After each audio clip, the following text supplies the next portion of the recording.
UTL solar, solar लावणार आणि सबसिडीही मिळवून देणार।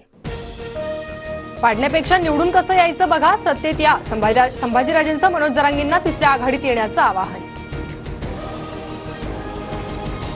आता मागण्या मान्य झाल्याशिवाय माघार नाही, आरक्षणासाठी लढतोय, आम्हाला राजकारणात यायचं नाही, जरांगेंची प्रतिक्रिया। जरांगेंचं आंदोलन सुरू म्हणून शेजारी आंदोलन सुरू करणं अयोग्य, वडीगोद्रीतील ओबीसी आंदोलनावर संभाजीराजेंचं भाष्य।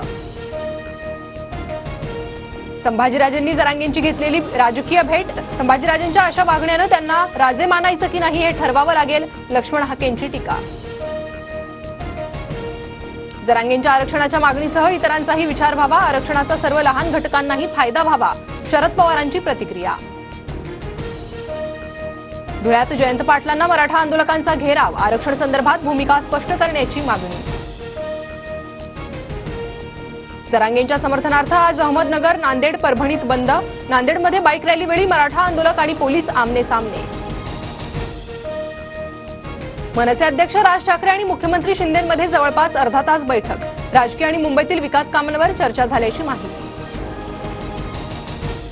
निरीक्षक नेत्यांकडून राज ठाकरेंकडे 225 विधानसभा मतदारसंघांचा अहवाल सादर, अहवाल निवडून येण्याची क्षमता पाहून उमेदवारी देणार। महाराष्ट्र विधानसभेसाठी 16 नोव्हेंबरला मतदान, शरद पवारांचं वय 85, त्यामुळे 85 आमदार निवडून आणू, रोहित पवारांचं वक्तव्य। काँग्रेसच्या बैठकीत पटोलेंना सीएम करण्याची मागणी, मुख्यमंत्रीपद न मिळाल्यास हिसकावून घेऊ, विकास ठाकरे आक्रमक, तर पटोलेंना मुख्यमंत्री केल्याशिवाय स्वस्थ बसणार नाही, अतुल लोंढेंचा निर्धार।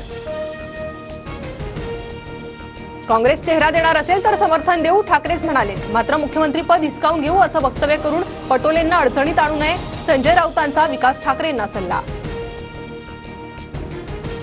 कार्यकर्ते आणि नेत्यांना वाटतं आपल्या पक्षाचा सीएम व्हावा, मात्र मुख्यमंत्रीपदाचा निर्णय दिल्लीत, नाना पटोलेंची प्रतिक्रिया।